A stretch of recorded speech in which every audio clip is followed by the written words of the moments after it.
दोस्तों, आज हम सब पढ़ेंगे हशियाकार रक्त सिकल सेल एनीमिया या दांत्र कोशिका अरक्तता। आइए जानते हैं क्या होता है सिकल सेल एनीमिया या हशियाकार रक्त। इसके नाम से ही स्पष्ट हो रहा है, हशियाकार रक्त। रक्त जो है यानी कि ब्लड का जो आरबीसी होता है वो हशिया के आकार का हो जाता है, इसीलिए इसे हशियाकार रक्त भी कहते हैं और इसका नाम हशिया है और इसे इंग्लिश में सिकल भी कहते हैं। नंबर 1 पॉइंट देखेंगे, यह ऑटोसोमल अप्रभावी वंशानुगत रोग है, यानी कि यह काई गुणसूत्री प्रभाव से होने वाला रोग है और यह एक पीढ़ी से दूसरी पीढ़ी में वंशागति होता रहता है। आरबीसी इसमें हशिया के आकार की हो जाती है। जो आरबीसी है ये हशिया के आकार हो जाता है। आरबीसी वैसे तो अवतल लेंस की तरह होता है, लेकिन जिस व्यक्ति में यह रोग होता है यानी सिकल सेल एनीमिया होता है उसका आरबीसी हशिया के आकार का हो जाता है और इसमें ऑक्सीजन संवहन की क्षमता कम हो जाती है। जो नॉर्मल आरबीसी होता है एक बार में 4 ऑक्सीजन को कैरी करता है, ठीक, यानी संवहन करता है एक बार में कितने ऑक्सीजन को, 4 ऑक्सीजन को। लेकिन जब ये हशिया के आकार का हो जाएगा तो इसमें ऑक्सीजन संवहन करने की क्षमता कम हो जाती है और यह एक गुणात्मक रोग है।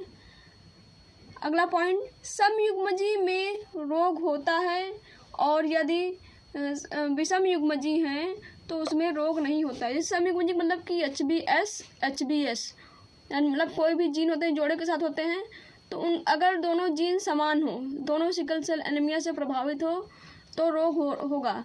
यदि दोनों समान ना हो, भिन्न हो, तो रोग नहीं होगा। जैसे HBS और HBA है, यानी कि एक सिकल सेल एनीमिया से प्रभावित है एक जीन नहीं प्रभावित है, तो वो सिकल सेल एनीमिया से ग्रसित व्यक्ति नहीं होगा, यानी वो नॉर्मल व्यक्ति होगा। और यह सिकल सेल एनीमिया होता क्यों है, तो यह उत्परिवर्तन के कारण होता है, यानी कि उत्परिवर्तन मतलब अचानक जीन में होने वाले परिवर्तन को उत्परिवर्तन कहते हैं। यदि स्पर्म या ओवम का निर्माण हो रहा है या दोनों का फ्यूजन हो रहा है तो किसी कारण से अचानक उत्परिवर्तन हो जा रहा है तो हो जाता है सिकल सेल एनीमिया। आइए जानते हैं कि उत्परिवर्तन जब होता है तो क्या चेंजिंग होती है। तो ये नॉर्मल हीमोग्लोबिन है, उसका कोड GAG होता है और जब सिकल सेल एनीमिया होता है तो उत्परिवर्तन के कारण जो A है A हट जाता है और U हो जाता है। यहाँ पे G की जगह G दोनों रहेंगे लेकिन A के स्थान पे U आ जाता है। तो जब U आ जाएगा तो वो सिकल सेल एनीमिया का कोड है।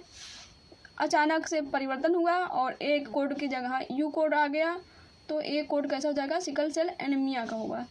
और GAG जब होता है इसे कहते हैं ग्लूटामिक एसिड और जब GUG होता है तो वैलिन कहते हैं।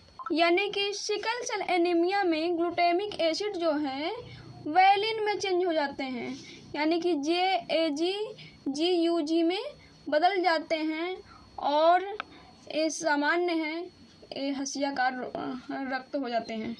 यदि सिकल सेल एनीमिया के लक्षण की बात की जाए तो इसमें दर्द होता है, चक्कर आता है, थकान महसूस होता है, पीलिया हो जाता है, एनीमिया हो जाता है।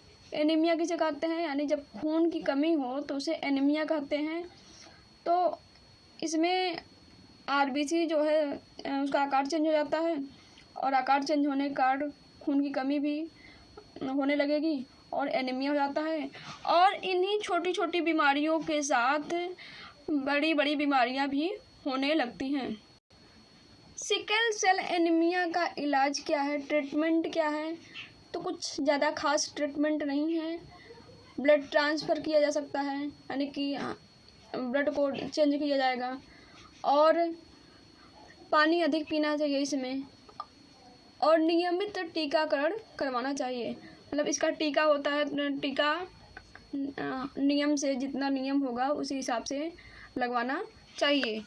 और एक तैयारी की जा रही है, अस्थि मज्जा ट्रांसप्लांट के लिए रिसर्च किया जा रहा है। अस्थि मज्जा क्या होता है? अस्थि मज्जा हड्डियां होती हैं, तो हड्डियों के बीच, मान लीजिए हड्डियां हैं, अब हड्डियों के बीच खाली स्थान होता है और इसमें कुछ तरल पदार्थ भरी होती हैं और इस तरल पदार्थों को अस्थि मज्जा कहते हैं, या इंग्लिश में कहें तो बोन मैरो कहते हैं। ठीक है, क्या कहते हैं? Bone marrow. और इसी बोन मैरो में ही रक्त का निर्माण होता है, आरबीसी का निर्माण होता है। और आरबीसी का निर्माण होता है तो यदि यह अस्थि मज्जा सही आरबीसी का निर्माण नहीं कर रहा है, यानी कि सिकल सेल एनीमिया वाला आरबीसी का निर्माण कर रहा है, तो यदि इसका चेंज किया जाए, यानी इसकी चेंजिंग की जाए, इसको ट्रांसप्लांट किया जाए, किसी का अस्थि मज्जा दूसरे के अस्थि मज्जा में लगाया जाए, यानी कि जो रोगी है उसका अस्थि मज्जा निकाल के किसी दूसरे व्यक्ति का अस्थि मज्जा लगाया जाए, तो कैसा होता है कि मतलब वो व्यक्ति डिजीज, मतलब उसमें डिजीज होता है कि नहीं होता है, यही सब रिसर्च किया जा रहा है। वैसे तो ये आनुवंशिक रोग है, एक पीढ़ी से दूसरी पीढ़ी में फैलता है और आनुवंशिक रोगों का इलाज जल्दी नहीं मिलता है, लेकिन तैयारी की जा रही है अस्थि मज्जा चेंज करने की। अस्थि मज्जा चेंज हो जाएगा तो हो सकता है कि नया अस्थि मज्जा रहेगा तो नए हिसाब से आरबीसी का निर्माण करेगा। चलिए, बस आज के लिए इतना ही। वीडियो कैसा लगा है कमेंट करके ज़रूर बताइए, और यदि चैनल पे नए हो तो चैनल को सब्सक्राइब कीजिए, वीडियो को लाइक कीजिए, कमेंट कीजिए, शेयर कीजिए, और अपने दोस्तों को भी बताइए कि ये भी एक चैनल है, इस पे भी पढ़ा करिए। वीडियो को पूरा देखने के लिए धन्यवाद।